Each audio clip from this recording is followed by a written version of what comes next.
This podcast is a member of the Place to Be Nation family. Visit us at placetobenation.com, the only place to be in your pop culture world. This is It Was a Thing on TV. Spoiler number one is Dr. Lee frowns. It stinks. What is going on? What is going on? Episode 69. Nice. Submission 569. Nice. When Things Were Rotten. When Things Were Rotten aired on ABC from September 10th of 1975 through December 3rd of 1975 for 13 episodes. Once upon a time when things were rotten, not just food but also kings were rotten. Everybody kicked the peasants, things were bad and that ain't good. Then came Robin Hood, soon a band of merry men he'd gotten.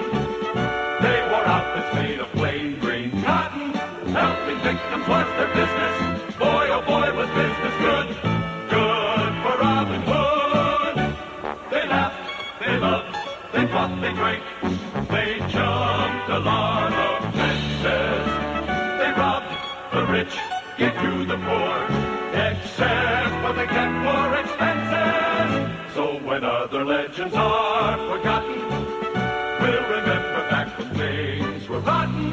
Yay for Robin Hood! They laughed, they loved, they fought, they drank, they jumped a lot of fences. They robbed the rich, gave to the poor, except what they kept for expenses. So when other legends are forgotten, we'll remember back when things were rotten. Yay for Robin Hood!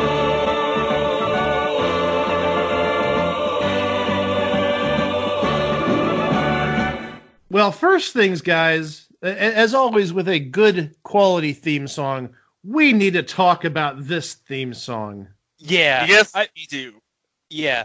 It's not a bop, but I'm going to give a term for this. It's a ditty. It tells you, it's like a little ditty about Jack and Diane from John Mellencamp. This tells you the story of the show. Yeah, it's a little ditty about Robin and Marion. Yep. Two British kids growing up in the Sherwood Forest Glen. Little ditty about Robin and Marion. Two Brits growing up in the Sherwood Forest Glen. I just made that up. He's a master lyricist. Yeah. When's Chico going to be on the next Eurovision Song Contest? When they decide to open it back up. Anywho, let's talk. When they actually allow, those revolutionaries from the United States in. Yeah, we're only about 250 years late for that. I mean, come on, it's been 250 years, Europe. Let's get in there.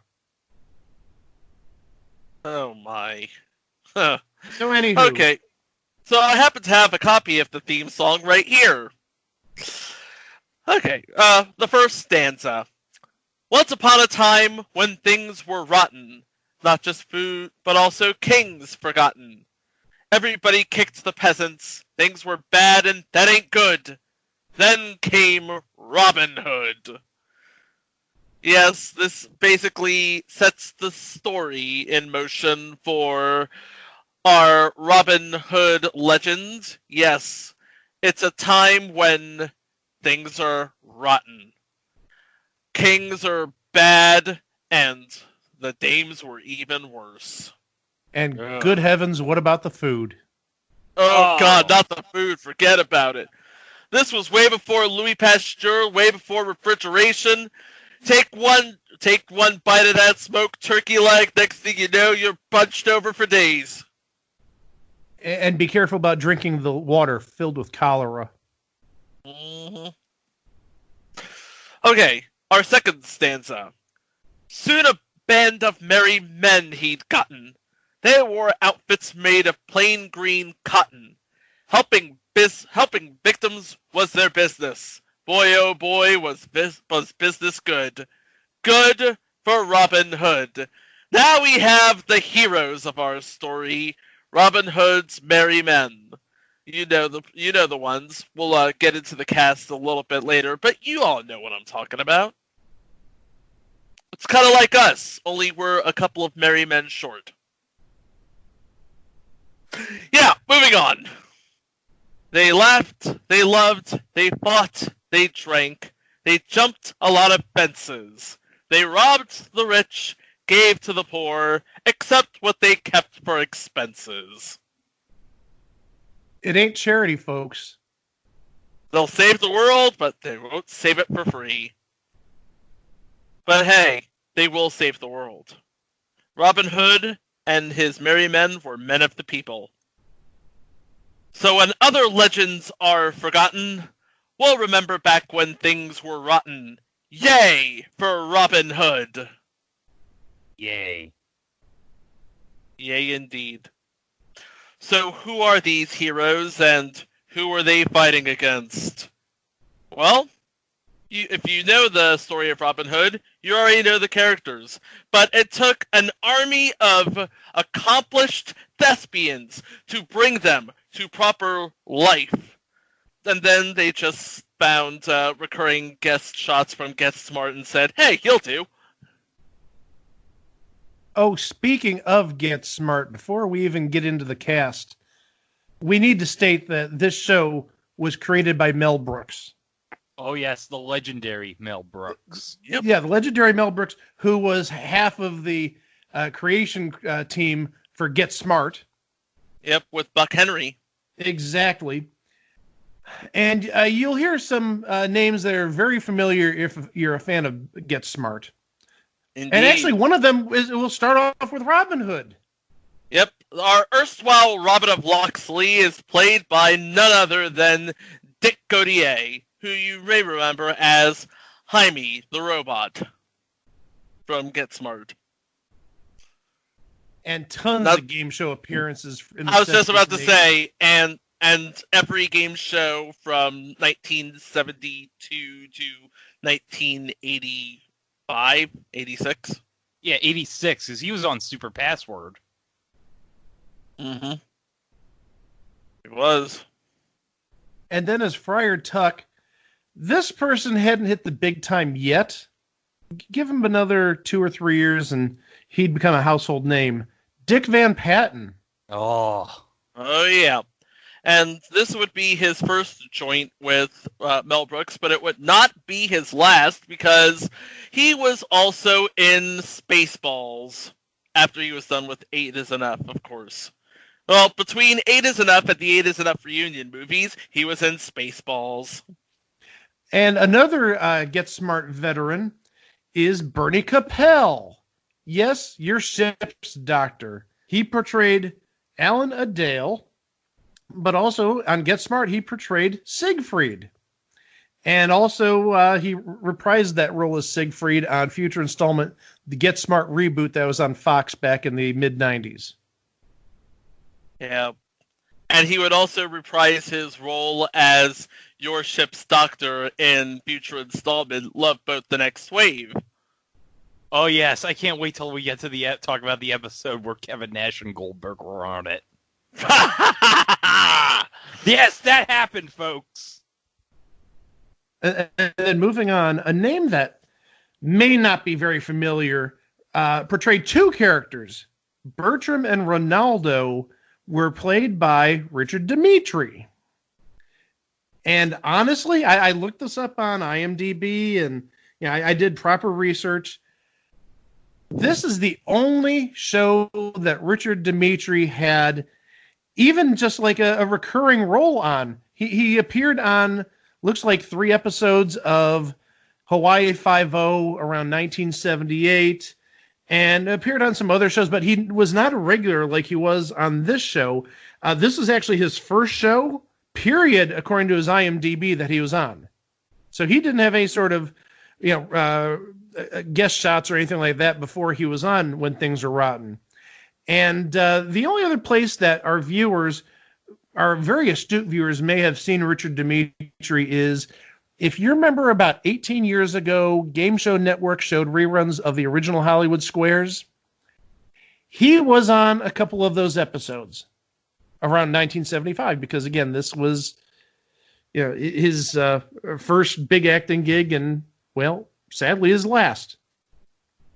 Well, he went up, not really. He was in the movie. He was in Johnny Dangerously, Yes! which we'll cover on our Patreon spin-off podcast. It was a thing at the movies. But he was a writer on Future Entry Going Bananas. Well, the only show that, like I said, he was really a recurring character on was When Things Were Rotten. Obviously Johnny Dangerously wasn't a TV show. But also, he did make some appearances on the Tracy Ullman show, Tracy Takes On, if you remember that. Yeah, it's actually on HBO Max right now. Ooh, something I gotta look up on the app. Okay, cool. Yep. What isn't on HBO Max? I'll plead the fifth right now. Anyway, rounding. Hold on. I can tell you what's on HBO Max. Future installment, Josie and the Pussycats in Outer Space. Oh God! Yeah. I watched that show, and then I had to go to a palate cleanse, so I watched Westworld Season 3, so... Yeah, welcome to my world. I said the exact same thing. About 10, 15 minutes in, threw my hands up in the air, said, nope, not doing it until we actually have this on the show. Nope. Oh, jeez. Okay. And rounding out the Merry Men was Little John, played by David Sabin. And of course, if you know Little John, you know that when none little about him. Yep. It's an ironic name. I know. He lifts trees out the ground. As seen in the open of the show. Mm-hmm. But there's also two other characters we need to talk about. The other two main characters in the whole Robin Hood legend. First, we'll talk about Maid Marian, who was played by Misty Rowe. Yep. In typical 70s kitsch fashion, she was incredibly gorgeous, incredibly blonde, incredibly amply bosomed, and incredibly dumb. And also, if you have been following our Twitter or our Discord, a couple weeks ago I posted a picture from the Crosswits. Sometime in the 70s, I'm going to guess probably 75, 76, around the time this would have been out. And that picture had Bernie Capel and Misty Rowe. I actually hinted that two people on that photo were going to be in a future entry. Well, guess what? This is it. But also, and I know we have stuff to say about this person, the Sheriff of Nottingham was played by... Oh, yeah, sit down. The Sheriff of Nottingham was played by the one and only Henry Pollock II. Yeah, Henry Pollock II of Future Entry Double Talk. Yes, and obviously Webster as well. But also another observation that all three of us made independently, actually, but we just found out before recording this episode that we all shared the same mind, apparently. Henry Pollock II as the Sheriff of Nottingham in this series looks exactly like the Master from Doctor Who. More specifically, Anthony Ainley as the Master. And and of course, if you've seen the Doctor Who pinball machine from Valley of 93, you know what we're talking about if you've seen the table. Yeah, darn right. That's exactly who he looks like. And actually, Henry Pollock II doesn't even look like the Henry Pollock II of Webster and Double Talk. No! The whole mustache and the goatee really changes his looks. He looks terribly evil. Yeah. Uh-huh. I was expecting while watching this, when's Peter Davison gonna show up? Oh, he showed up. They dyed his hair, gave him a crown, and told him he was Prince John, played by Ron Ripken. By the way, he rounds out the cast, Ron Ripken. as the incredibly childishly petty tyrant, not unlike some people in 2020, Prince John. I'm not saying a word about that incredibly petty in 2020 comment. I don't know who you're talking about, Chico. I don't. Who isn't he talking about? My name is John, and I don't know. John Barron. Oh. Well, so the show itself, obviously, it was a Robin Hood show. It was centered in Sherwood Forest. So you'd have the usual, Robin Hood fare going on, but obviously with a little comedic twist. Yep. And and when we say comedic twists, there's comedic twists, and then there's Mel Brooks, which is mostly quick sight gags, quick punchlines, and a lot of literal humor. For example, episode 2 has Prince John asking the sheriff to hang up the banners. Oh, this is great. This I died at. This is hilarious. Play the clip! Put up the banners! Ah, good. Bertram, why all this infernal noise? Sheriff, they're just putting up the banners. Hi, Sheriff. We're the Banners. I'm Ralph. This is Eleanor, our little girl Irene. Charmed. And you see, this is where, if this is a video podcast, you'd get it, but you'd probably have to go on YouTube and find it. The Banners was the last name of the people.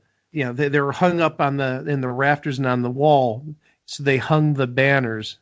Hi, my name is Bob, and this is my daughter Emily and my wife Marie or whatever.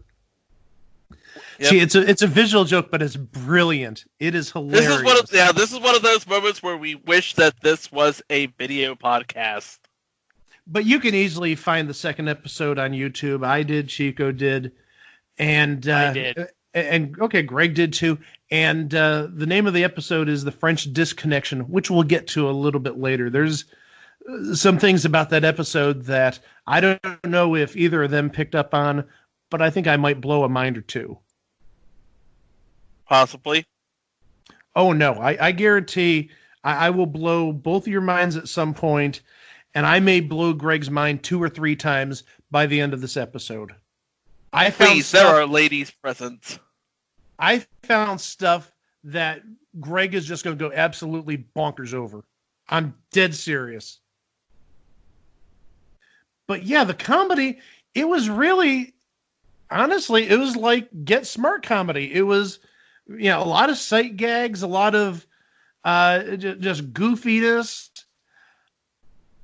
It was like Get Smart in Forest of Nottingham. Yep, in the Sherwood Forest, as you would say.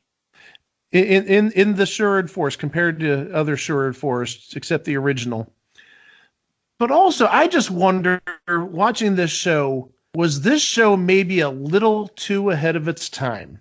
And what I mean by that, yes, we had the sight gags, especially the one we just mentioned about the banners. That almost came off as sort of Naked Gun Police Squad-esque. I think maybe if this was 10, 15 years later where maybe people were accustomed to that type of comedy, maybe it would have been a little more successful. Shoulder shrug. But also at the same time, how many episodes can you really make about Sherwood Forest? True. I mean, you're sort of hamstrung by the topic of the TV show. Yeah, I mean, Robin Hood was a story that's been... It's tale as old as time, basically. How many times have we heard this story? In countless storybooks, at least 4 different movies, at least 3 different TV shows, including this one, and there was Young Robin Hood, the cartoon, and the BBC America show, Robin Hood. Yeah, the story of Robin Locksley, tale as old as time. But also another bit of comedy they used was the fourth wall was broken. on a somewhat frequent basis. I love this. I love. There was one epic fourth wall break. I've been looking for the clip. I've not been finding it. It was driving me crazy. I was hoping I would find the clip before the show, and I didn't, and now I'm sad. But anyway, imagine Little John is about to give Ronaldo what for. He says, "Are you ready to tell that to your maker?" Ronaldo looks at the camera and says, "Mel, I didn't do it." Best fourth wall break I think I've ever seen. And another facet of the comedy, besides the sight gags and the double meanings and the get smart type of humor, was anachronisms. Oh, yeah. We had ladies in waiting for Maid Marian singing "Stop in the Name of Love." We had a bit of wink, wink, nut, nut, I see what you did there, to the oil crisis. There was, when a piece of the Rock of Gibraltar was destroyed, a messenger brought Prince John a chunk, and he said, "I always wanted a piece of the rock."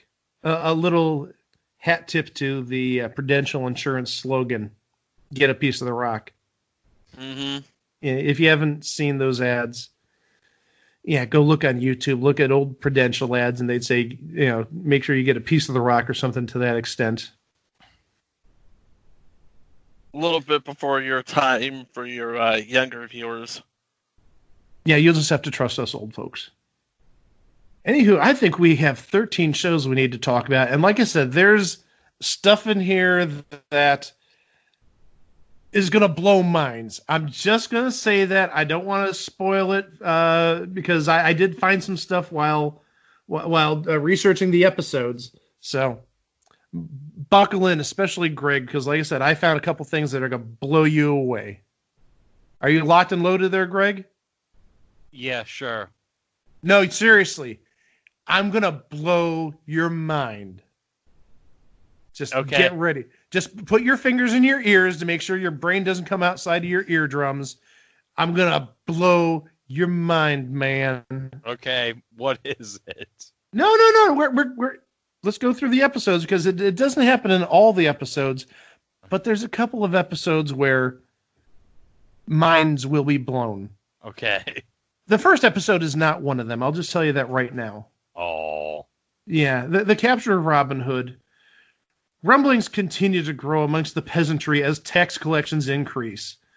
Boy, this does sound like Robin Hood. Tax collections increase, and Robin's going to get the money, probably. The royal tax collector is waylaid and robbed by Robin and his band of men, and news of the incident reaches the Sheriff of Nottingham and Prince John.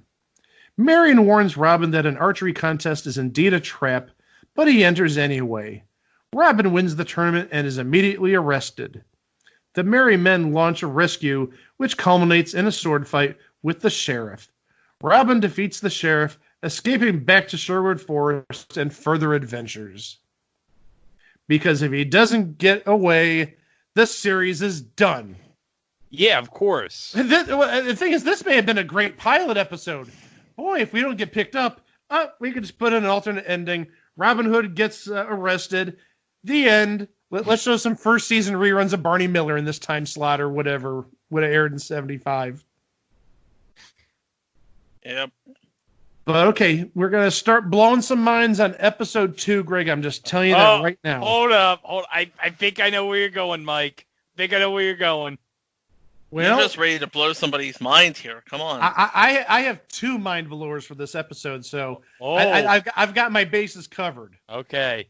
Okay, maybe one's not necessarily a mind blower, but we'll see where it goes. And this is the episode we talked about earlier, the French disconnection. The French ambassador visits England to forge an alliance that will make Prince John so powerful that King Richard will never be able to reclaim his throne. Robin and his men infiltrate the palace to prevent this. So what's your takeaway, Greg? One of the writers in this episode. I'm not going to blow his mind with this. But yes. Oh, no. And I did verify this. at least on IMDb, it hooks up with this person's IMDb profile. But who we're talking about, one of the writers of this episode, and he did write for some other shows, and he was a comedian. If you remember back in the 60s, he released at least one comedy album, albeit maybe not good from what I've heard, is Gene Wood. Not Gene Wood! Yeah, Family Feud Card Sharks match game announcer Gene Wood. The one and only. Yes, Gene Wood was one of the writers of this episode. Oh, wow. And like I said, everything matches up on IMDb. It goes straight to his profile. And like I said, he did a comedy album, at least one, back in the 60s. And like I said, I've heard it's not that good. But still, that's apparently a forte of his. So I'm not going to dispute IMDb. If it was Wiki, I might dispute it. But I'm saying it's legit. Gene Wood did. I was just about to say, are you going to doubt something owned by Amazon? I have good reason. I don't think so. Well, I'm not going to say what I want to say. But also the other thing that should be mentioned is that the Marquis de la Salle, who was the envoy from France, was played by the one and only Sid Caesar. Oh, yes. Yeah. Oh, when he meets Maid Marian and Prince John's wife, Princess Isabel, played by Jane A. Johnson, you can see Sid Caesar go into classic Sid Caesar mode. And this episode is on YouTube. Watch it. Yes, this by far is one you need to see. This might be the best in the series, at least of what I saw. And even the scene where Maid Marian and the Marquis are in the bedroom and he starts pouring the wine. Absolutely great. Oh my gosh. Like I said, this is a good show. It's just, people didn't watch for whatever reason. Yeah. You know what? We'll get into the reasons why people didn't watch, because there are two of them. But we'll get to that. Episode 3, Mike. Episode 3 is the house band. The sheriff recruits a band of evil lookalikes to impersonate Robin Hood and his band in order to discredit them with the peasants while the real Robin and his men are on vacation.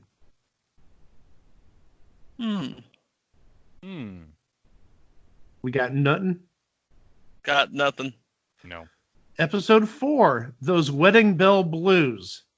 Sheikh Ahmed comes from Arabia to sign an olive oil treaty with Prince John, but demands the hand of Maid Marian in marriage as part of the deal. Now, this actually goes back to one of the lines that Chico mentioned earlier about the OPEC joke from the 70s, because we're talking about olive oil here. So there's your timeliness. In this particular case, it would be the OPEC. Yeah, OOPEC. OOPEC. An interesting thing, playing Sheikh Ahmed, and this is before Arthur and Santa Claus the movie, and Arthur 2, Dudley Moore. Yes! And I think we should also mention that playing the role of a wizard was Steve Landisberg. Oh, Steve Landisberg. From Barney Miller. Yeah, from Barney Miller. And this would have been right about the time Barney Miller started. Yeah, but Steve Landisberg wasn't a regular cast member in that first season. Yeah. Oh, there you go. Okay. So you had a couple of, big names. I mean, they wouldn't be big for a little while. I mean, Dudley Moore wouldn't be till the early 80s. And at least in America. Well, I was going to say, at least in America, Dudley Moore was not well known. Right.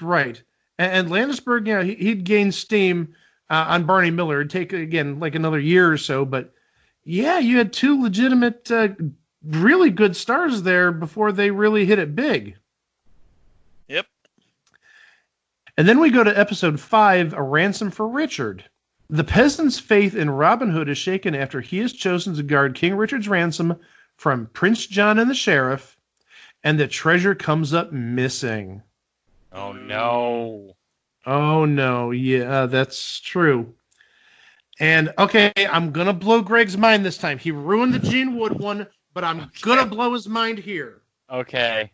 There was one person who starred in 2 different roles, not on this episode. He was in this episode as an emissary, but also he was on another episode as an eavesdropper.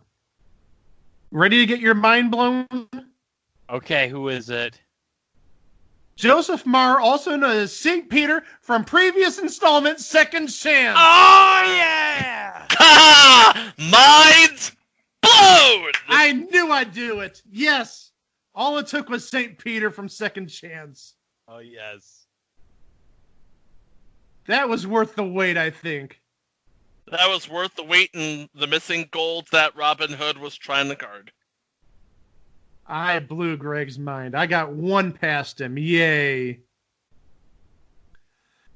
And then we get to episode 6, The Ultimate Weapon. Robin and his men must stop mad inventor Otto Bahn.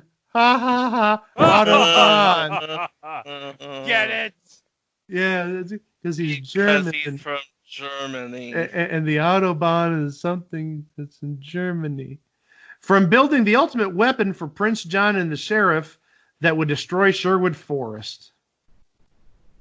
No. And playing the role of Dr. Otto Bahn, this was before Bizarre, but after he's done everything else with his life, John Biner. Yeah.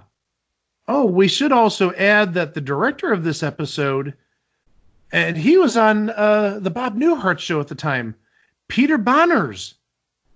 Oh. Ooh. Yeah. Doing a little research, it looks like this was the 4th TV show that Peter Bonners had directed. He had done one episode of a series called Summer Fun in 1966, and he had done an episode of Paul Sand in Friends and Lovers in 1974, but also in 1974 he directed an episode of a little show called The Mary Tyler Moore Show. Ah. So this is number 4 for him. So, yeah, interesting to see his name pop up because he was not all that old back then. Well, he was like in his mid-30s, like 36, 37 or so. So, but still, a name that you'd see in the future doing many things, not just directing. As we said, he was on Bob Newhart, and gosh knows, sort of like Dick Gautier, he made appearances on many TV shows, game shows back in the 70s. Passer Plus specifically comes to mind. But then we move on to the next episode. Ding dong, the bell is dead. Robin and crew have to stop the sheriff and Prince John from selling to an Ethiopian prince the beloved bell they have stolen from Nottingham Abbey. Okay, so Robin and his crew, they rob from the rich and give to the poor. You all know this. Now, the sheriff and Prince John are trying to take back what is theirs so they can sell it to an Ethiopian prince played by Thalmus Rasulala, who was, you know what he was in? It all comes, you know what? It all comes back to TNG. He played Captain Donald Varley in the 1989 episode Contagion. We should add Star Trek The Next Generation to our list of shows everything comes back to. Now it comes back to either 4 shows. It comes back to Magic Game Hollywood Squares Hour. It comes back to Twin Peaks. It comes back to Making It. It comes back to Star Trek The Next Generation. Everybody's on Star Trek The Next Generation. Yeah, as we'll find out in our next episode. Wait a while, guys. It's also going to come back to Night Court in a little bit. Oh, boy. Also, I should add about this episode, talking about the writers. We talked about Gene Wood earlier. One of the writers of this episode happened to be Les Roberts. And in case you don't know who Les Roberts is, he was a producer on the Hollywood Squares back in the 60s and early 70s. Whoa. I know his name came up in the 1968 primetime episodes that aired again on GSN 18 years ago or so. But also, it's worth noting because Les Roberts, he lives here in the Cleveland area, but for the last, oh my gosh, at least 35 years, he has been an acclaimed mystery writer. He's one of probably the most popular local writers here in Cleveland. Awesome. Wow. Yeah, and he's written plenty of books in the, I believe it's Milan Jakovic series. I believe that's his main character, Milan Jakovic. And he, like I said, is just renowned here. He's a Cleveland thing. He's definitely not a nationwide, he's not a nationally known author, but he is truly, if you're in Cleveland or the Cleveland area, everybody knows who Les Roberts is. And I've met him a few times. Pretty nice guy too, to boot.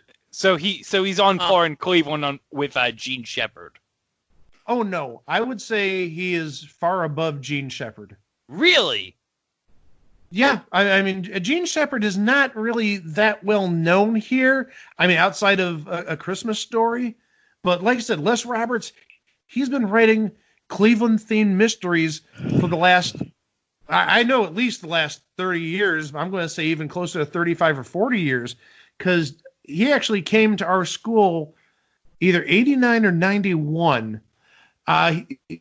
He apparently was good friends with one of my aforementioned English teachers that I talked about last week, where I was apologizing for my bad English. So he actually came to our class, and we got to talk to him, and he introduced himself as a TV writer, and he mentioned some of the TV shows that he had written for. He didn't mention Hollywood Squares, but I seem to remember Green Acres back in the day. I don't think this was mentioned. He went from being big or reasonably big in Hollywood to coming back to Cleveland, and he was maybe even bigger in Cleveland because, like I said, he's written so many books over the years. Wow. But I mean, you can clearly see just looking at his bibliography on Wiki. Yeah, I mean, he's written probably at least 30 books. Yeah, this sounds like something Gene Shepard would have written. The Scent of Spiced Oranges and Other Stories. From the title, it just sounds like something that Gene Shepard would have written. Another person that comes up in this episode is another, somewhat familiar name, Carl Ballantine. That is somewhat familiar. Well, just taking a look at his IMDb, his name is familiar to me, but taking a look at his IMDb, he voiced Al J. Swindler on Garfield and Friends. That's where I heard him from. Just driving me nuts. See, I've also heard of him from other shows. I mean, taking a look here, he played Max Kellerman, not that Max Kellerman. No. But he played a character named Max Kellerman on a TV series called 1 in a Million. Hey, Mike, do you think he was joined by somebody named Woody Page? Oh, jeez.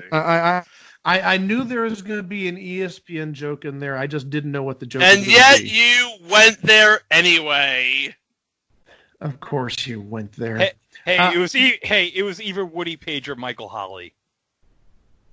And also we should add that Carl Ballantine played Lester Gruber on McHale's Navy.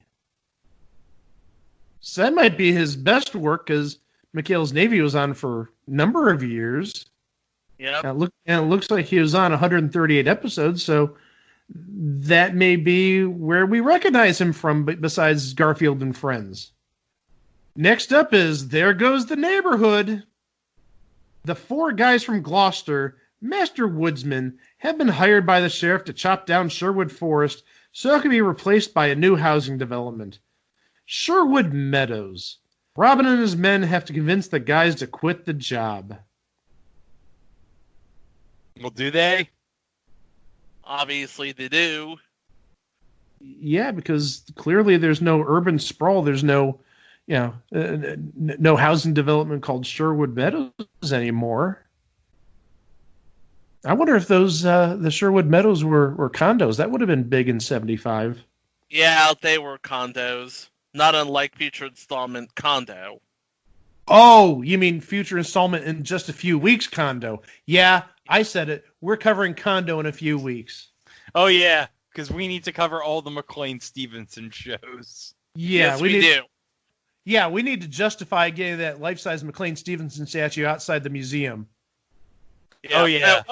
Yeah. Okay, so again, this is an extension of their brand of humor, but the four guys from Gloucester have names. There was Guy de Maupassant, played by Paul Williams. You know who Paul Williams is. That's Guy de Maupassant. Have you never heard of Guy de Maupassant? No, I've heard of Guy de Maupassant. So we're just going to assume his name is Guy because he's not French. It's Guy de Maupassant. Yeah. But you know who Paul Williams is. Ace songwriter, ace performer, ace actor in this particular case. And then there was Guy Butler, Guy Tinker, and Guy Cooper. 4 Guys. 4 Guys. The 4 Guys from Gloucester. The 4 guys from Gloucester. The 4 Guys from... Anyway. And we should add that Guy de Maupassant, if you've never heard of him, is an author. Next up, this is a timely episode name. Oh. Quarantine. Is Dr. Anthony Fauci in this episode? No, but Jane A. Johnston is back as Princess Isabel. The plague has come to Nottingham, and both Robbins and the Sheriff of Nottingham's men are stuck together in quarantine in the throne room of the palace until the disease runs its course. What will kill them first, the plague or each other? Too soon, bruh.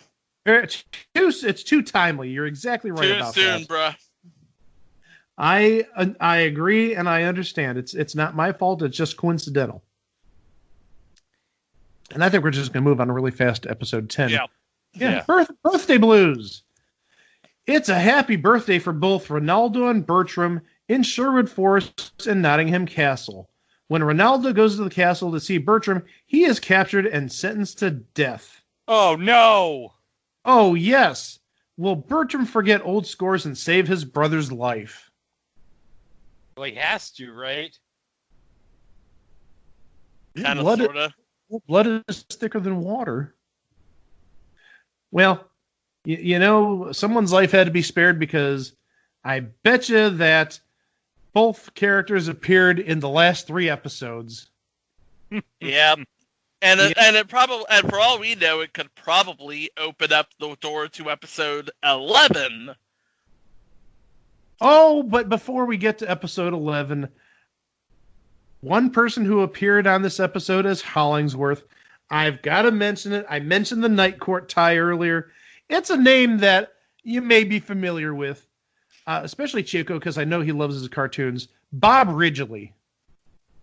Ooh. Yeah. But what's the Night Court connection? What is the Night Court connection? What is the Night Court connection? He played game show host Chuck Fleck on the episode of Night Court called The Game Show, where Bull won money for an orphanage because they couldn't afford a basketball hoop and were using him as a basketball hoop. I am human sweat. Damn right you are. They used Bull as a human basketball. Because they didn't have money at the orphanage. So he actually showed everybody associated with the court him, he showed everybody a Polaroid with him as a basketball hoop. Yep. And now we see all the listeners of the podcast going to find the game show episode of Night Court on Amazon Prime or whatever service you use or Google Play. Or iTunes or whatever.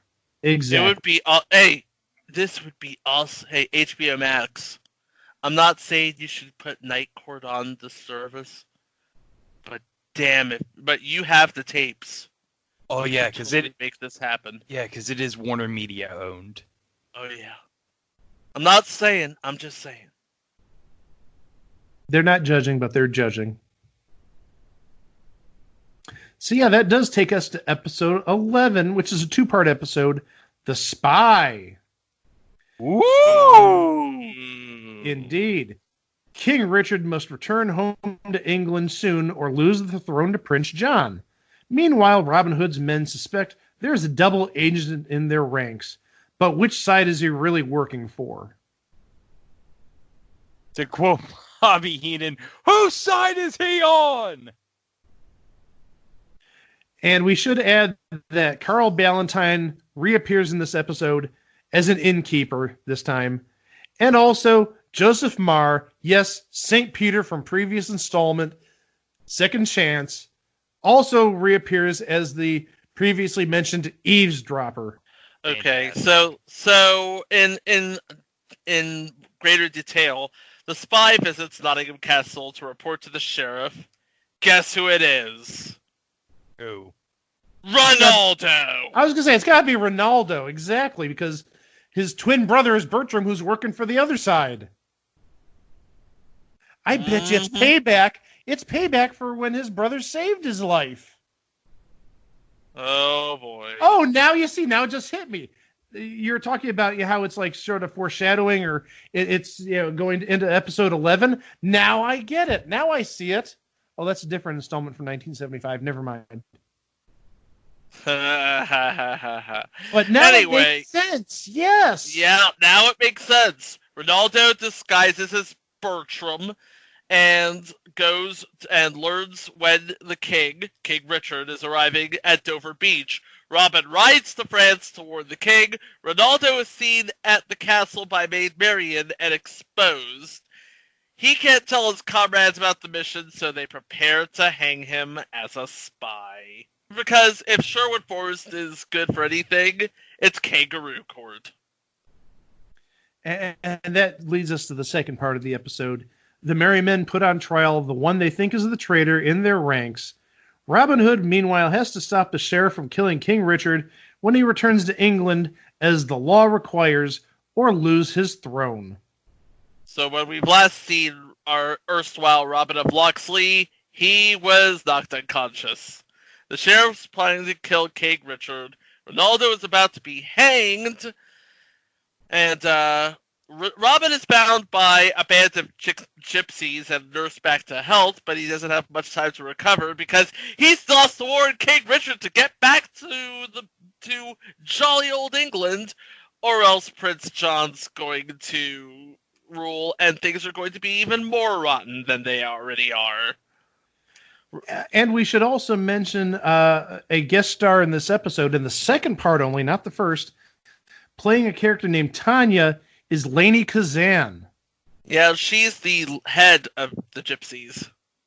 Yes, in case you don't know the name, she was in My Big Fat Greek Wedding. She's been on a number of TV shows. Oh, including future installment My Big Fat Greek Life. Mm-hmm. I mean, if anything has to do with Greece, Lainey Kazan was on it. If it was big and fat and Greek, she was on it.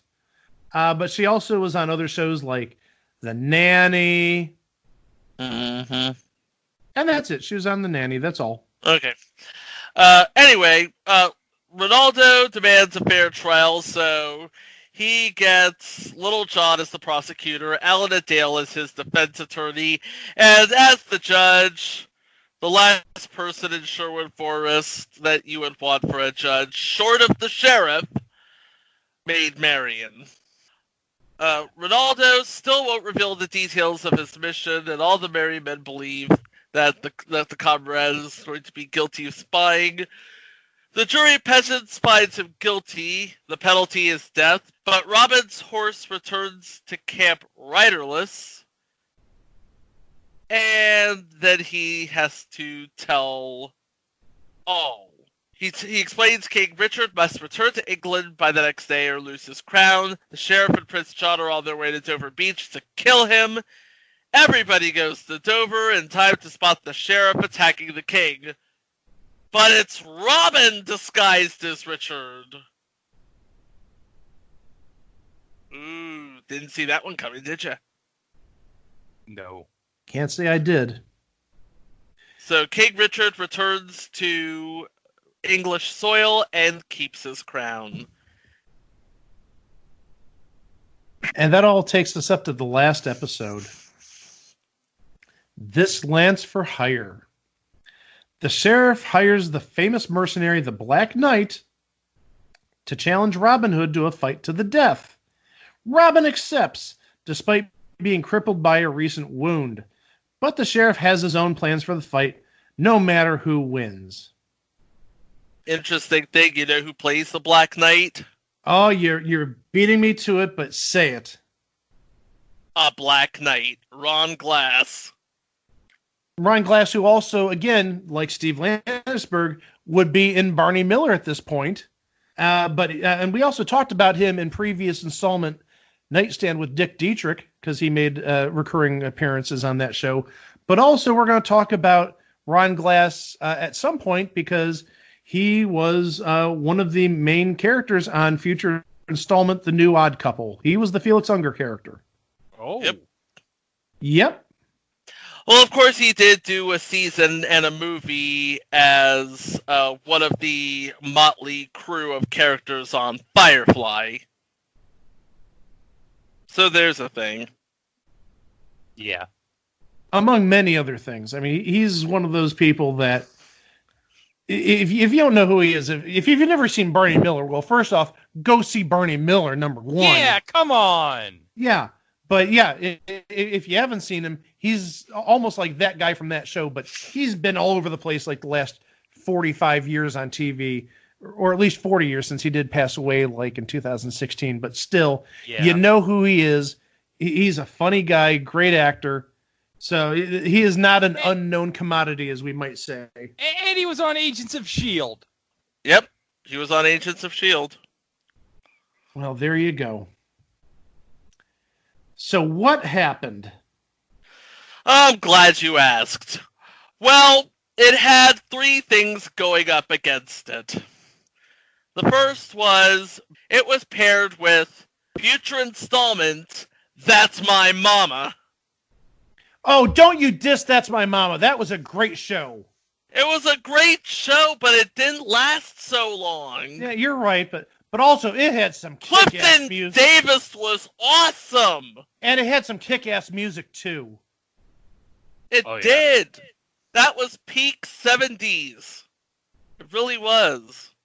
The second thing was what was on NBC at the time. A family drama called Little House on the Prairie. Oh, yeah. Yeah, that'll kill it.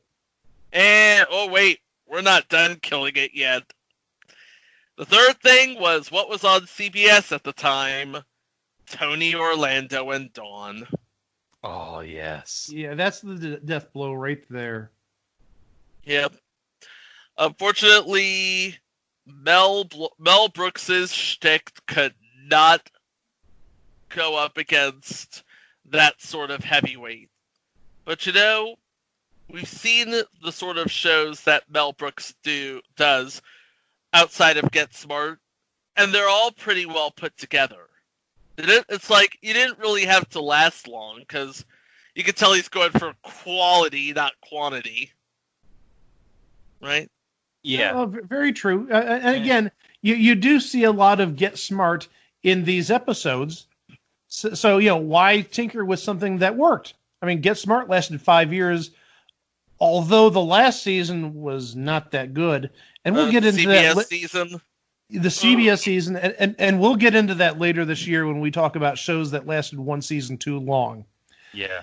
But also, it should be noted, what show replaced When Things Were Rotten on the ABC schedule? That would be a little show called The Bionic Woman. Yeah. The Bionic Woman, not the 2007. Not reboot. the future installment Bionic Woman. Yeah, not the reboot with Michelle Ryan, who played Lady Christina, of course, on Doctor Who. Lady Christina D'Souza? Oh, yeah. Planet of the Dead. And, I should note, Michelle Ryan recently reprised the role of Lady Christina in Big Finish. Awesome. Just wanted to point that out. But yeah, one thing I want to note is, you neglected to mention there was one writer and one director on this show. Now, in that the aforementioned episode we mentioned, episode 2, which was the story was done by Gene Wood. You know who helped with the teleplay on that episode? Who's that? Pat Proft. And you might be saying, who's Pat Proft? I know the name is familiar. Yeah, name is familiar, doesn't ring a bell. Well, Pat Proft was the co-writer with the Zucker brothers on the Naked Gun movies, and he was a writer, of course, on Police Squad, but he also wrote on previous installment, the Star Wars Holiday Special, and was a writer on future installment, Van Dyke and Company. So that actually explains why this sort of has a Police Squad Naked Gun feel to it, maybe. Yes. Oh, yeah. And another thing, you know who was the director in episode 4? I do not. No, but I have a feeling you were going to tell me. Marty Feldman, who played Igor in Young Frankenstein. Ah, nice. Another connection to Mel Brooks. I mean, this is like the Mel Brooks tree here. This is interesting. The Mel Brooks extended universe. Exactly. We should also note that this series is on DVD, and actually, if you go on eBay, we're not going to play eBay prices right for this, but if you go on eBay and take a look at the going price for this series on DVD, I saw it as low as about $10 to about as high as about $22 to $25. So it's in the reasonable range, but also just looking at YouTube, a good number of episodes, if not all of them, can be found there. Yep. And if you don't want to go on eBay, it is available on Amazon.com as a manufacturer on-demand DVD for $23.49. So you're paying about $25 either way if you go eBay, unless you get really lucky, or if you go Amazon. Mm-hmm. But also, one more thing we should note before we close the show. Mel Brooks, about 18 years later, he did a little movie called Robin Hood Men in Tights that was significantly more successful than this TV series. Oh, yeah! He did, didn't he? Yep. Yes, he did. We should also mention that two people who appeared on When Things Are Rotten were also in Robin Hood Men in Tights. First and foremost, Dick Van Patten. Yes. Mm-hmm. And the second person from this show that appeared in the movie Robin Hood Men in Tights was Bob Ridgely, who played a hangman in Robin Hood Men in Tights. The hangman. Yeah, Mm-hmm. he played a hangman, and he also played Chuck Fleck. So what can you say about Bob Ridgely? He's just amazing. He played a hangman. He played a friggin' game show host with Richard Mall, with Bull from Night Court. Yes. And he was in a movie with Dave Chappelle. And yeah, we should mention, Dave Chappelle was in Robin Hood Men in Tights. Yeah. He delivered that quintessential line, "Man, white men can't jump." He's not wrong. Nope. Well, does anybody else have anything to add? I think we pretty much covered the. We've run the gamut of everything having to do with When Things Were Rotten, from its rotten time slot to its rotten luck, and to its not-so-rotten army of actors and scripts and jokes. But unfortunately, in 1975, you add it all up, it was a thing on TV. Indeed it was. Well, guys, I think it's time to have what we teased in our last episode. I'm going to tell you my story that I was going to tell you before we signed off last week that I teased. Okay. Okay, well, you know, we plan these episodes out like weeks in advance. Like weeks and months in advance. So I got to say, back in late December, Mike, when you were planning this week, I was thinking, oh, well, it's in mid-June. It's going to be over the summer. You know what? I think I'm going to skip this week.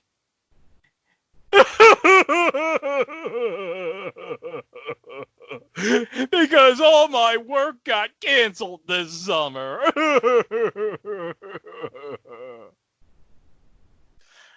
Greg, your loss is our gain. We get for you for the entire summer.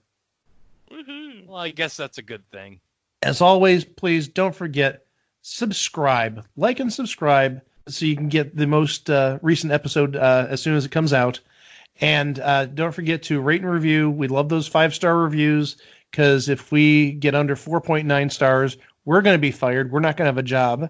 And also, as always, please don't forget, share, tell friends, tell people you know who might enjoy this about us. Because, as Chico would say, well, you say it, Chico. Sharing is caring. Indeed it is. You're absolutely right. Well, until next time. Well, we mentioned that both shows this week share a common theme. And you could probably take a guess what the common theme is, and maybe even a guess as to what the next episode is about. And if you don't know what the next episode is about, don't worry. It'll be available on Thursday morning. So you'll just have to wait in suspense until then. But for now, speaking for Chico and Greg, and thanks for listening to this installment of It Was a Thing on TV. Wow! Next up, this is a timely episode name. Quarantine. Robin Hood eats a bat in the middle of Sherwood Forest. No. Oh, no.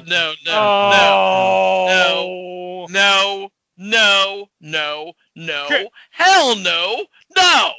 Good night, everybody. Tomorrow, Abbott. Good morrow. Welcome, Abbott. Good morrow. Hello, Abbott. Good morrow. Hey, Abbott! I hate that guy. When things were rotten, it certainly wasn't rotten. But in the 1970s, I guess it just wasn't ready for prime time. But you know what is ready for prime time?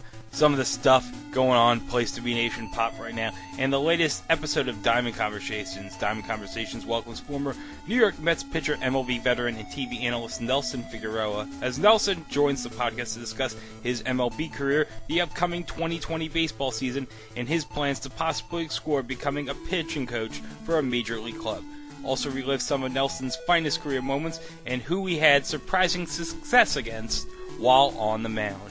And in the premiere episode of Blockbuster Rewind, co-hosts Andy Afferton, Scott Shiflett, and Eric Eels cover and discuss the best and worst of Hollywood blockbusters, summer tentpoles, and popcorn movies. And on their maiden voyage, they welcome Tim Capel to discuss the first Hollywood blockbuster, Jaws, and all its subsequent sequels. They go through the franchise and talk about their favorite scenes, best characters, behind-the-scenes stories, rate the shark kills, and question some of the ridiculousness that permeates the series. And remember, you're going to need a bigger boat. Also, be sure to check out the Place to Be Nation wrestling feed. It includes a dive into topics running the gamut from the days of WWE through yesteryear. It includes the Place to Be podcast, main event, Jenny and the Gems, Body Pressure Lock, PTP NXT, the NWA Saturday Special, and so much more. Subscribe today.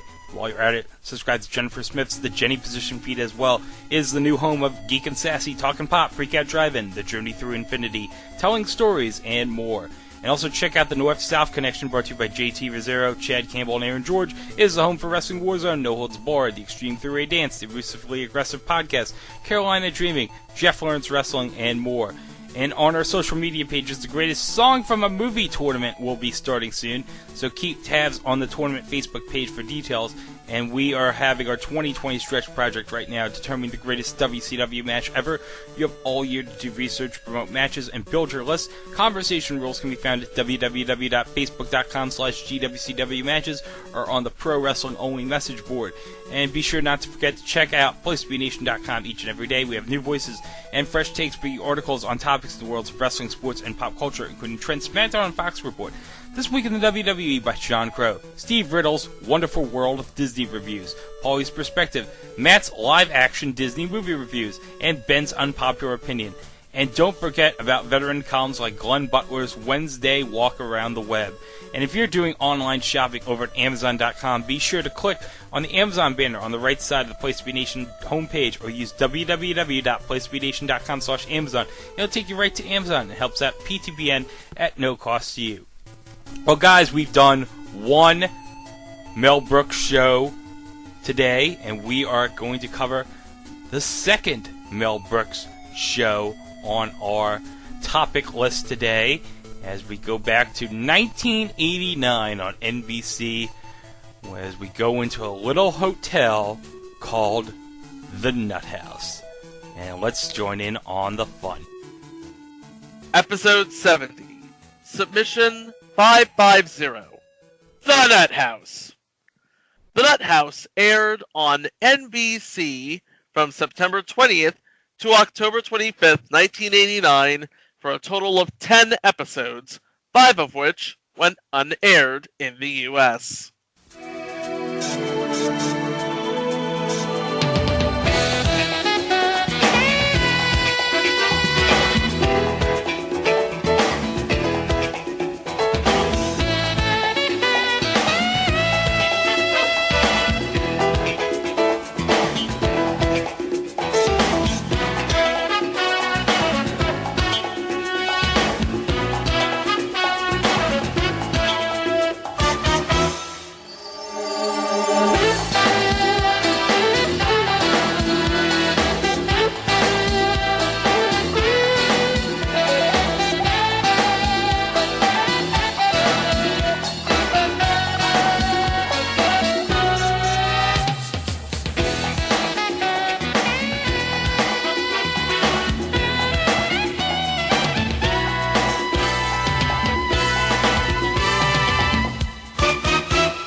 Well, guys, we continue sort of where we left off last week regarding Mel Brooks TV shows. We talked about When Things Were Rotten earlier this week, and now we actually get to the next TV show he did in terms of an episodic TV show, The Nutt House, 14 years later. And it didn't even fare as well as When Things Were Rotten. It didn't even get to 13 weeks. As Chico just mentioned, 10 episodes were made, but only 5 aired here in the United States. Yep. I don't know where the other 5 aired. So, the other 5 actually aired in Britain on the BBC. But they have faulty towers. What do they want with this show? They wanted to see how badly America could mangle a similar premise? Question mark? Yeah. And by the way, we should probably mention, granted, these are 2 similar shows, but no, one is not a version of the other officially. No, yes. And one's a classic and the other is the Nutt House. Dun. Yeah, just being honest. I know. Although, isn't future installment Amanda's with B. Arthur an official American adaptation of Faulty Towers? Yes. But we'll talk about that when we cover Amanda's. Oh, yeah. So, now that we've got that out of the way, let's talk about all the proprietors and guests of the Nutt House. We want to talk about proprietors. Let's talk about Mel Brooks, who, of course, did Get Smart, and last Sunday's installment, When Things Were Rotten. Thank you, Brain. And, of course, he was paired with Alan Spencer, who was noted for future installment, Sledgehammer. Oh, that's a good one. Yeah, so you have 2 satirists writing a satire about a hotel.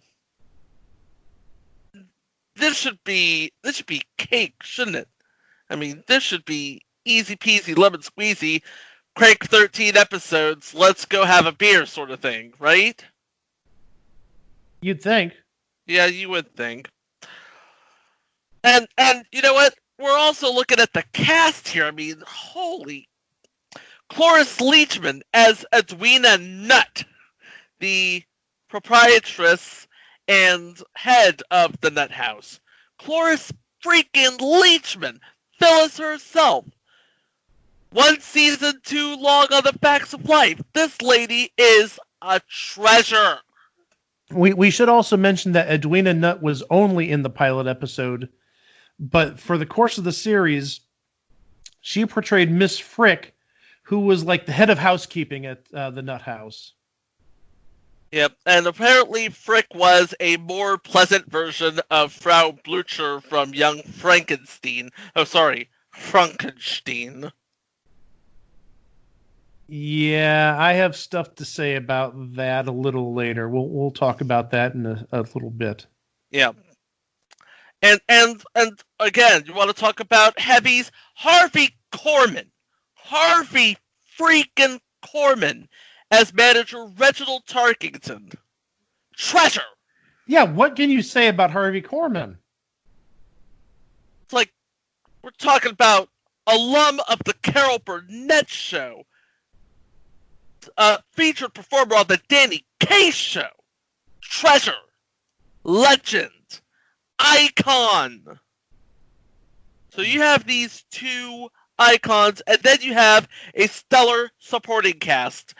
Charles Nutt III was played by Brian McNamara, who is known for... he has more of a movie pedigree with Short Circuit, The Flamingo Kid, Arachnophobia. Well, so he was basically that guy in that movie in the 80s and early 90s. Yes.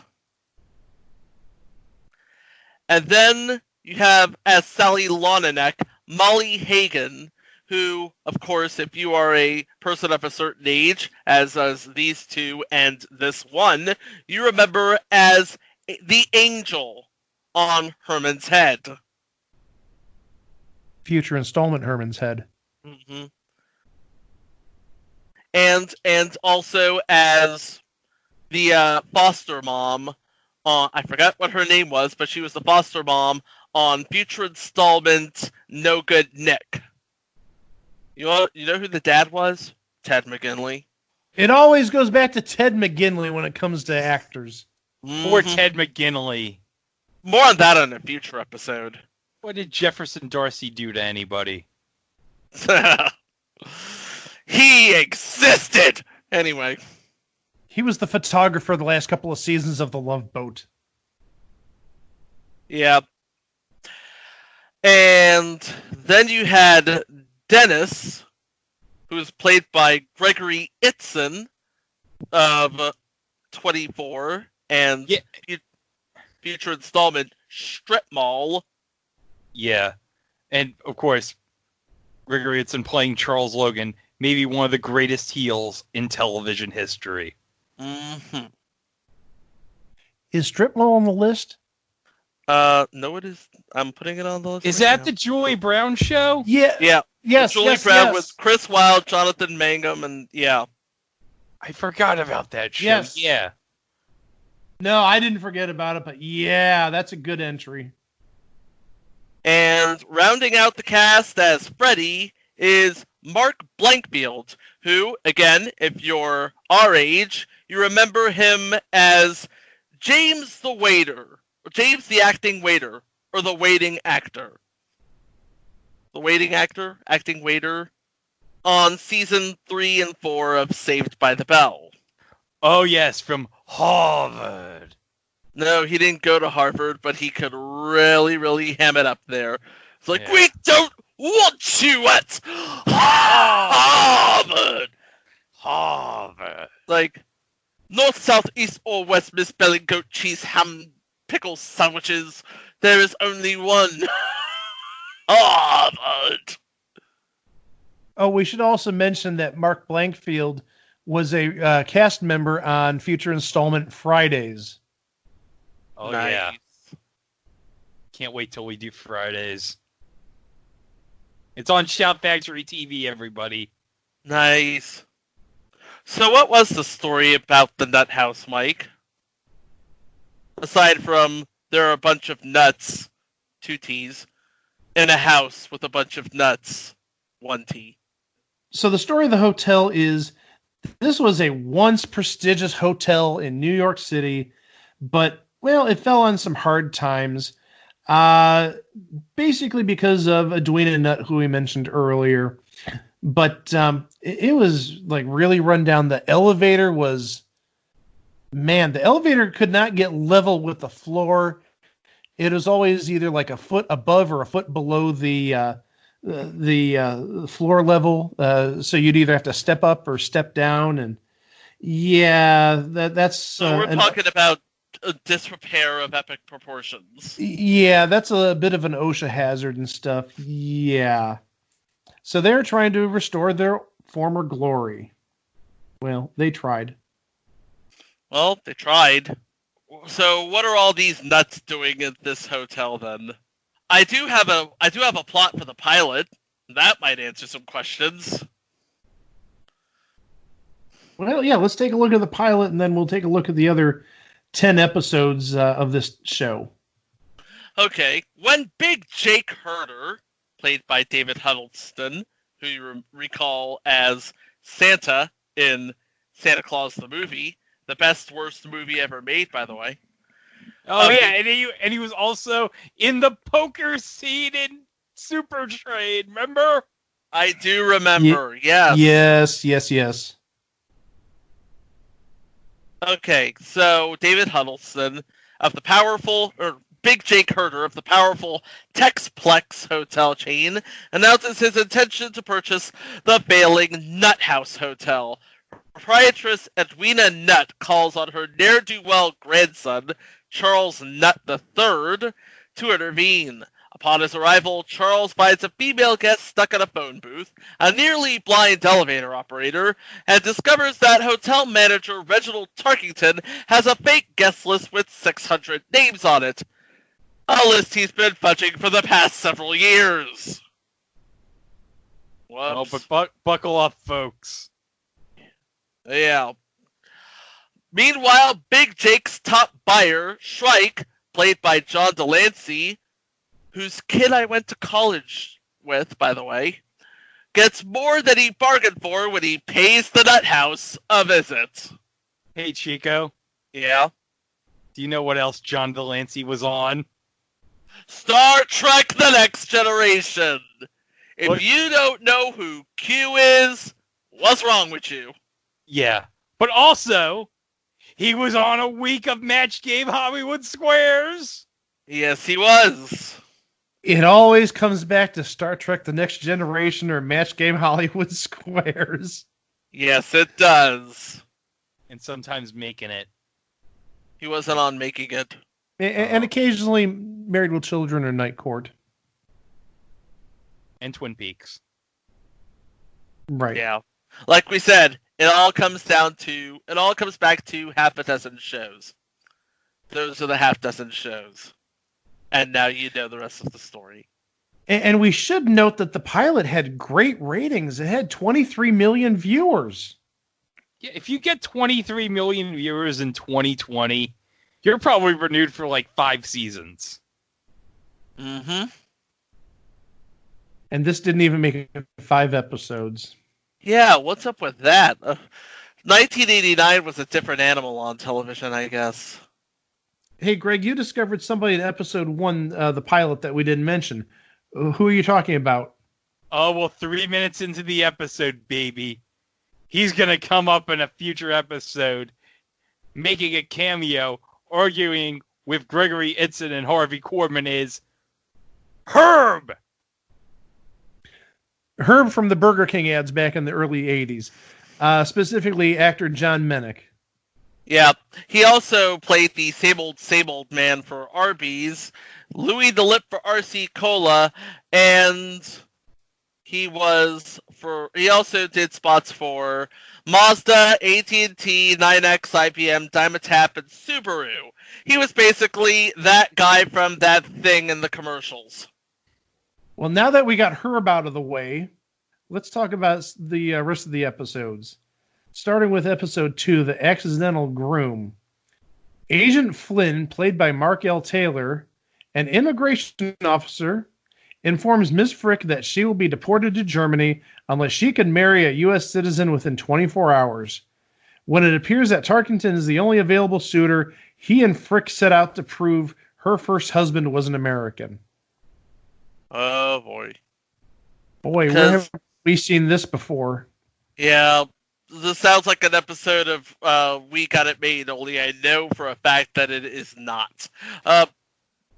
Well, I was thinking more specifically, there was a movie with Gerard Depardieu around this time called Green Card. Oh, yeah, that movie. I remember that movie. Oh, yeah. that'll be another movie that'll be on It Was a Thing at the Movies. Mm-hmm.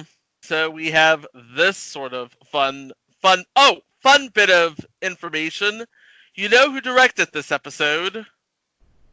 Who directed this episode? Bill Bixby. Oh, yeah! Tried to recover from future installment, Goodnight Beantown. Yup. Goodnight Beantown. Well, that's 5 years after Goodnight Beantown. Mm-hmm. And this was between a couple of Incredible Hulk movies, so. Oh yeah, we're gonna definitely cover those Incredible Hulk movies at some point, especially the one with Thor. Oh yeah.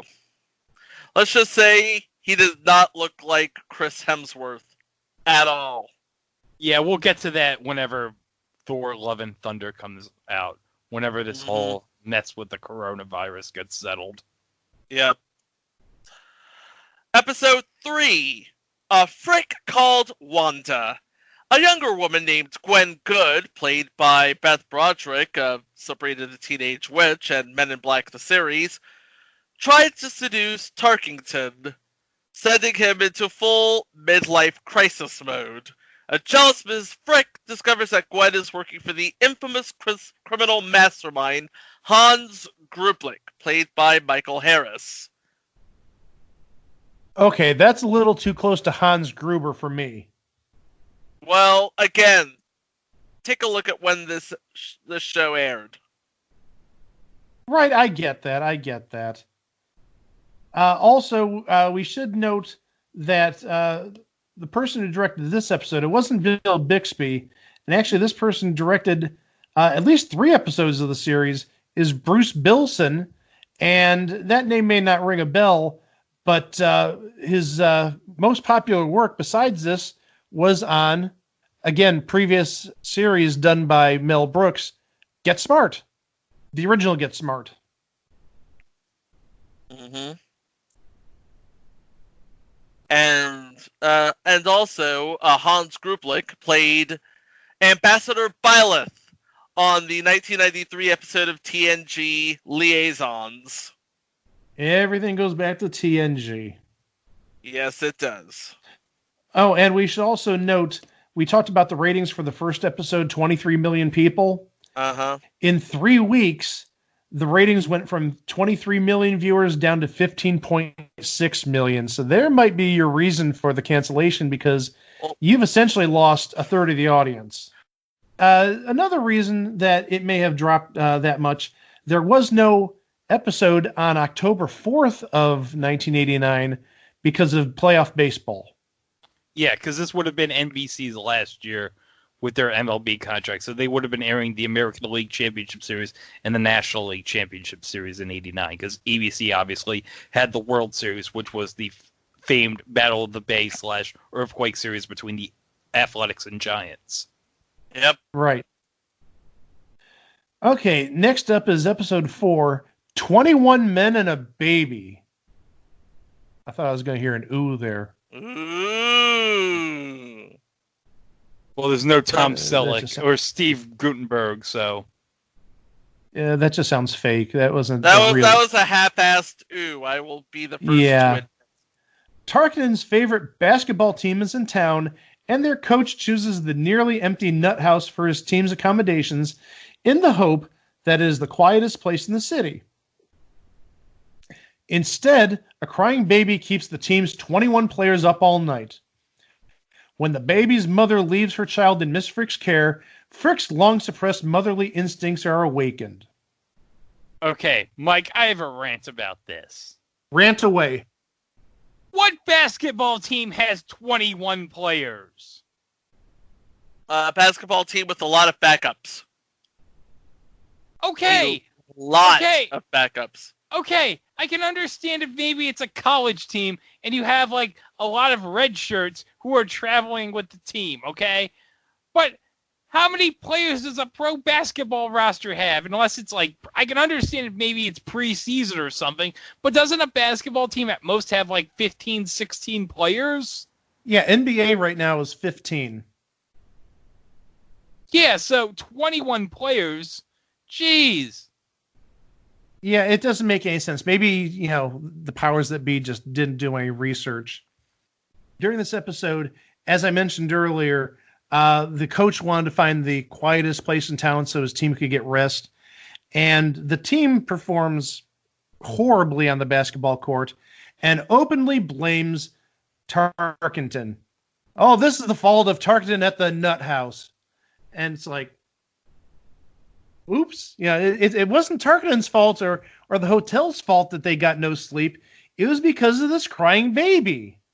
Yep. And it gets even deeper than that because the baby's mother abandoned the child and eventually showed up at the end. And that's actually one of the issues I sort of have with this show, at least this episode, is it started out really funny and then it got like really dead serious about 5 minutes left into the show. It wasn't funny anymore. There was no laughing, not even a laugh track, like for the last 5 minutes, even during funny stuff. It's like, okay, comedy's done. Now we're getting really, serious because really we're talking about a baby's mother here and the abandoned baby. I think it was like a 1-year-old or so. It was bizarre. I mean, it definitely was not like Faulty Towers-ish. It was like, okay, there's a moral and a story here, and the humor just like totally stops. Yeah, this is basically out of brands for Mel Brooks. But then again... yeah, it's definitely out of brand for Mel Brooks. But also, this could not air nowadays. And the reason I say that is because in one scene where Miss Frick was taking care of the baby, there was a mobile in the crib for the baby to watch and play. And remember, Miss Frick has that German background. Mm-hmm. So what was on the mobile? Nazi airplanes. Oh, God. Oh. No, that would never. Especially in 2020. No. Yeah, that did not age very well, in my opinion. Aged like milk. Yeah, this is maybe an episode I should have skipped, but also at the same time, maybe it gave me a good idea why this show didn't last much longer, because the next episode is the last episode that aired in the United States. And it's another timely named episode using a title which is a spoof of a movie around that time. Because look what we had. We had The Accidental Groom. Think of like The Accidental Tourist. A Frick Called Wanda. A Fish Called Wanda. 21 Men and a Baby. 3 Men and a Baby. And now we have Sweets, Lies, and Videotape.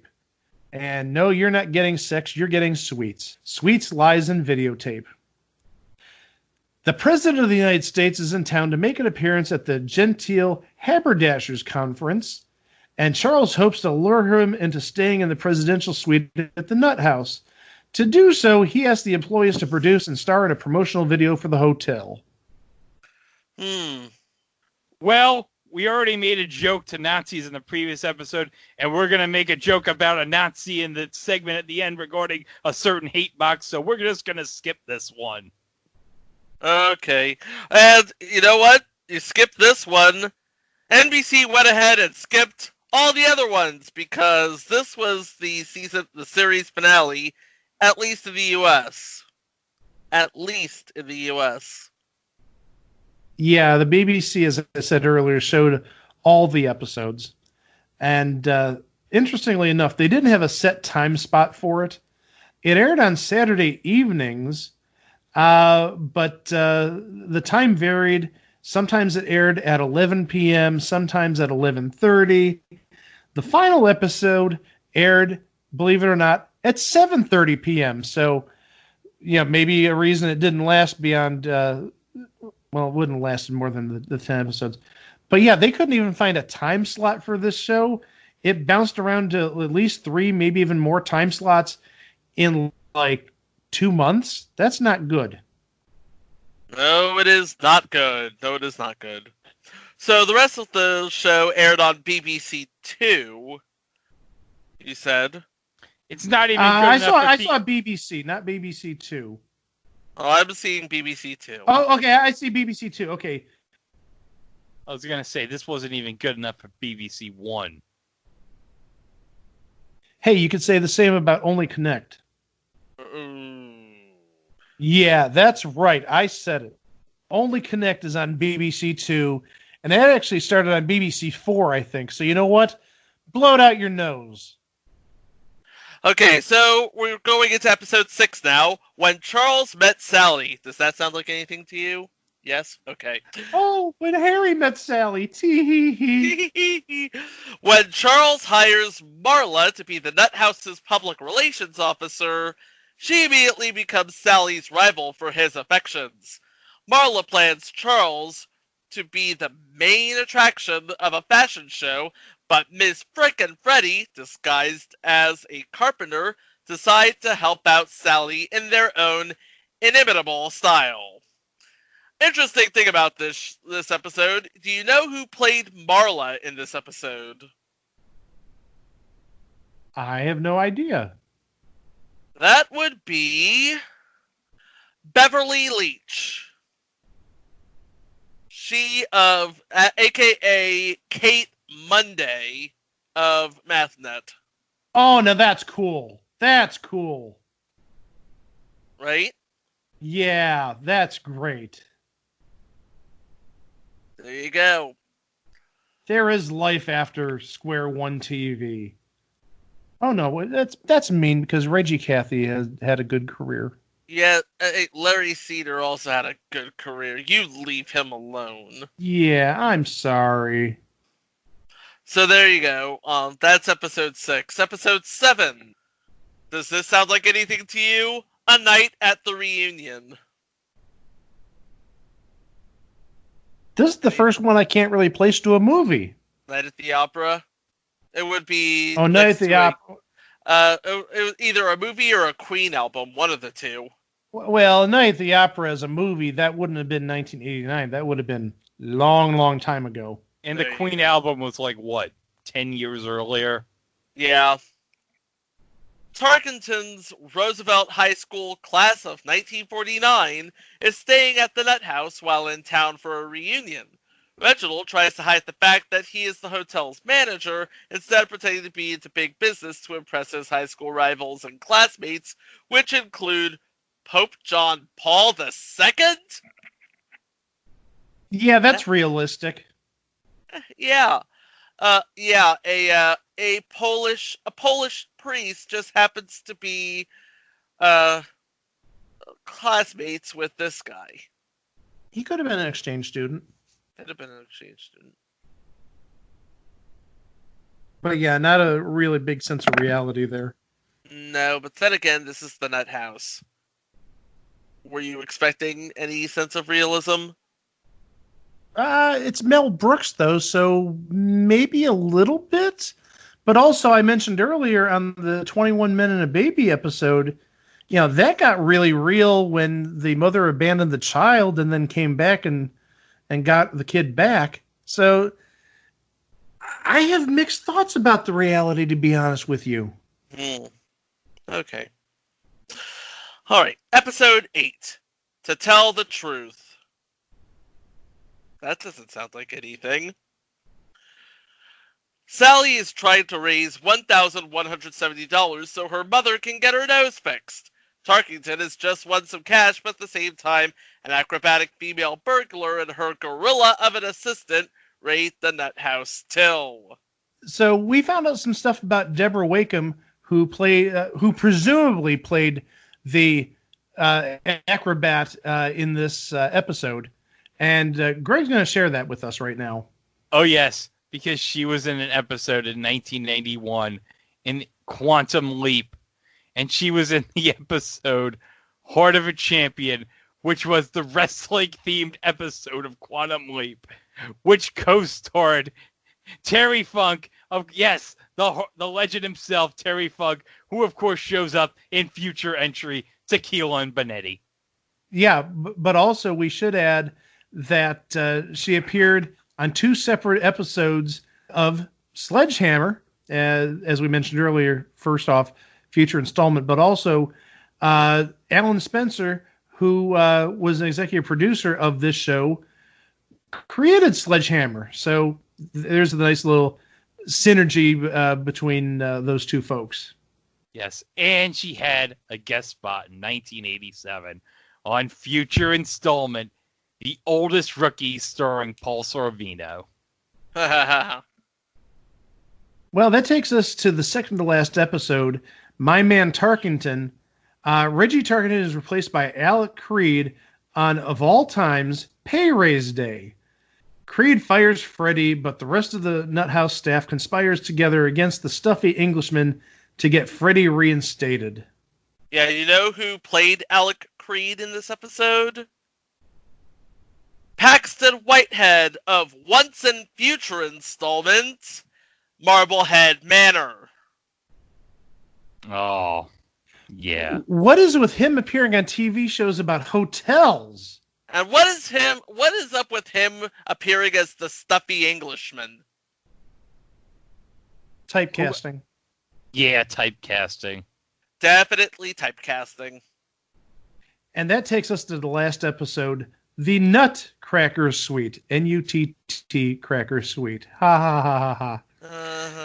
It's funny because it's about dance and it's about a hotel. Anyway. And they spelled it after the Nutt House. Nut, N-U-T-T.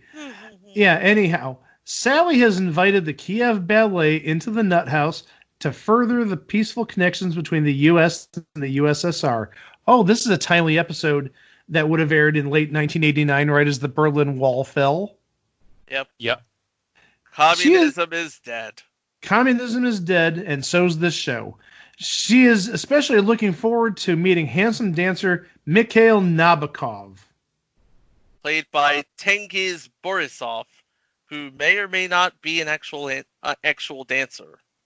But he has been in Red Heat, TV 101, and Tracy Takes On. Yeah, but we also need to talk about another guest star on this. Here we go. Oh, I think Chico knows where I'm going with this. I'm literally looking at the guest roster right now, and I know how your one-track mind works, sorta. There's more than one track, but the thing is, this definitely needs to be mentioned. Portraying a newlywed woman on this episode, sit down, folks. Holly Hallstrom from The Price is Right. Oh! Holly Hallstrom was my first TV crush, by the way. I think she was a lot of our first TV crushes. She wasn't mine, but I'll take your guys' words for it. Kids. Well, taking a look at a review, I'm going to give you a review that appeared in the newspaper the day of the premiere, September 20th of 1989.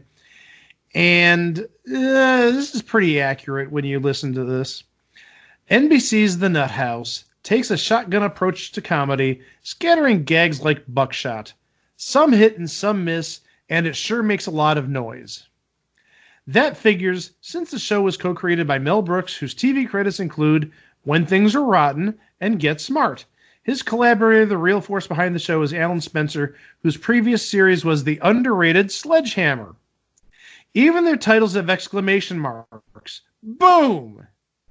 Nutt House, a half-hour premiering in an hour-long special, stars Harvey Korman as manager and Cloris Leachman as the head housekeeper of a down-on-its-luck New York hotel.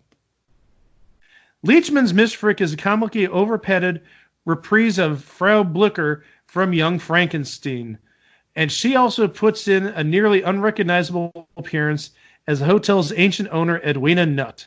The latter is reminiscent of a Tim Conway sketch character from The Carol Burnett Show, where Corman made his biggest mark in TV. The pilot involves, as we said earlier, an attempted takeover of the hotel by Texas oilman Big Jake Herder, played by David Huddleston. It's frequently amusing, occasionally hilarious, and funniest if you pay attention for sight gags as well as jokes. Unlike most sitcoms, shot with 4 cameras before an audience, Nutt House is a 1-camera show with a laugh track. That makes it look more like a movie or an old series. Bottom line is this. If you're a fan of Brooks movies, you'll probably like Nutt House. Once anyway. Keeping the guest register full will be a challenge. And yes, it was a challenge because it was gone a month later, at least on American TV. Yep. But also, something interesting I found in the research that I did is, and this is the headline of this article, "If the Nutt House doesn't click, I'll quit." Harvey Korman, or Korman. Harvey Korman plans to pack it in if his new television show, The Nutt House, isn't a hit. The show feels right, and we have a strong lead-in Night Court. If we blow the lead-in and I'm wrong about the show, then that's it. Definitely. He said concerning Wednesday's debut on NBC. Korman, 62, has been trying for a hit since The Carol Burnett Show. The new show, produced by Mel Brooks, will be try number 4. Aww. And did he call it quits? Did he call it quits? Well, as a lead, yeah. He did a lot of work after 1989, but he didn't have any regular series after The Nutt House. So he was right? Maybe? He was rightish. Possibly? Boy, somebody says that kind of bit where his voice inflects really high. But yeah, we should note that the shows that he's referring to, the 4 shows, obviously the Nutt House is one. And I think most of these are future installments. At least 2 of these are. The Harvey Korman Show, which ran all of 6 episodes, and Leo and Liz in Beverly Hills, which is definitely a future installment. We have that on the list for sure. But also, I think he's including Mama's Family because he was apparently in just the first 2 seasons, the NBC run, not in the syndicated run. So that I'm willing to give him a pass on, but I could see why he would say that was a failure. Uh-huh. So, Harvey Korman held up his end of the bargain. He didn't have the lead or was a regular on any other shows after this. So, good on you for being a man, Harvey Korman, maybe? Possibly? Well, we still remember and love you from the Carol Burnett Show. They can't take that away from you. Yeah. No, they can't. It still lives it still lives as reruns. Oh, by the way, in case you didn't notice, if you get RFD TV, they just started showing reruns of Carol Burnett's show. Oh, okay. And they started at the beginning in 1967. Ooh. Wow. Uh-huh. They only show it twice a week. One is like early Sunday mornings, and then again it's like primetime on Wednesday nights, I think. But I happened to catch it, maybe it was 2 weeks ago, maybe it was last week. And after doing a little digging on IMDb, it was like the 7th episode or 6th episode. And it did have a copyright of 67. So just something if you want to see some old TV. Well, I think that's just about it. I think the Nutt House is being foreclosed upon. Yeah, do we know what replaced the Nutt House, or did it just vanish without trace? Because NBC in '89 would be a very sort of a network in transition, let's say.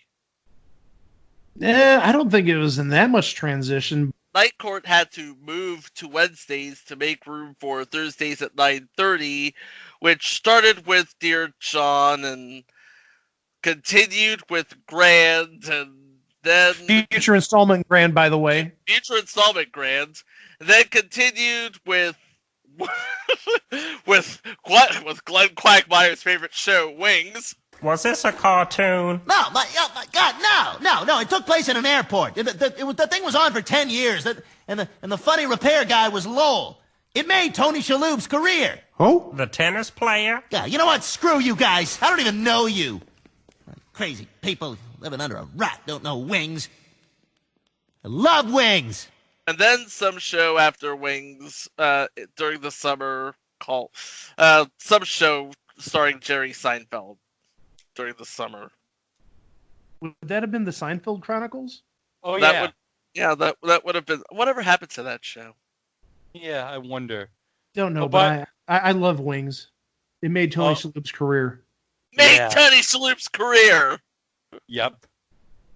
Yeah, how dare Peter, Cleveland, and Joe not know the greatness that was Wings? Yeah, it made Tony Shalhoub's career. Yeah. Love Wings! But yeah, the Nutt House was sandwiched between Night Court and Quantum Leap. It couldn't lose. Yeah, I mean, come on. It's got the power of Bull and Scott Bakula. Well, it did fail. Oh. And actually it got replaced by the third season of My Two Dads. And that didn't last terribly long because that was then replaced with the second season of Dear John. Yeah, and obviously it didn't last too long, My Two Dads, because Stacey Keenan would be on future installment Going Places. Nice. I was waiting for Mike to respond to the Going Places. I have nothing to say. Good. I have nothing to say, but the Nutt House. It had Mel Brooks. It had Cloris Leachman. It had Harvey Korman. It had that bastard Charles Logan from 24. It had that bastard Charles Logan from 24, like Greg said. It had her.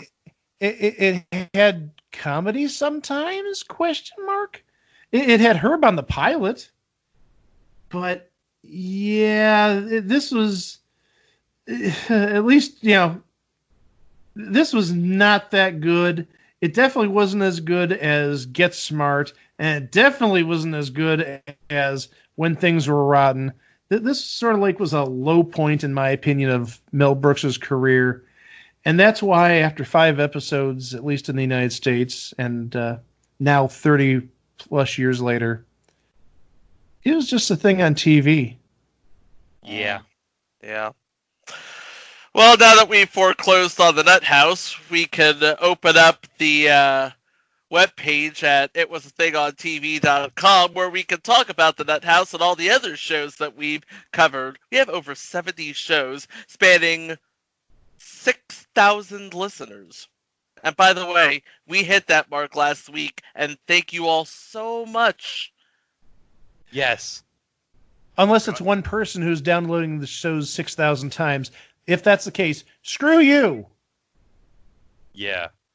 And by the way, guys, of course, every Wednesday on Place to Be Nation Pop, you can check our previous week's episodes over there.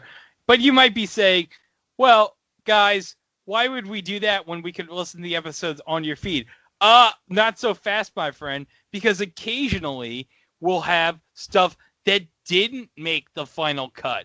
Obviously, when we did the XFL 2001 episode over on Place to Be Nation Pop, we had to include an addendum because of what happened with the cancellation of the XFL 2020 season because of COVID-19.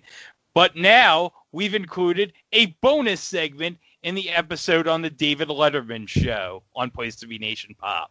So check that out over there. And as always, as we like to remind you, don't forget to subscribe and like.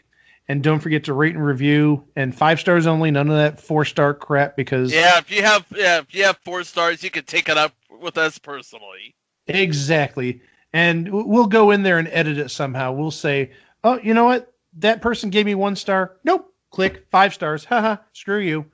But also, as always, don't forget to share with friends and family, anybody else you think might be interested in this podcast, because sharing definitely is caring in these parts.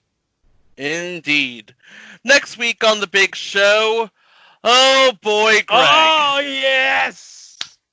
Greg's going to be doing the heavy lift all next week. Or at least the first part. The first part. Mike's going to be taking the second part. Well, let's just say we covered this on a previous episode of this show. that was only the beginning. Yes. Yeah, this is like an extension of it. Yeah, if you listen to one of our previous episodes, because I don't want to give it away, you might have an idea of where we're going. Next week, we're going to answer the question, how much baby oil can one man afford? Why don't you just give the subject away, Greg? Well, they're going to have to tune in next week to find the answer. Well, if they listen on a regular basis, they already know the answer to that. Yeah.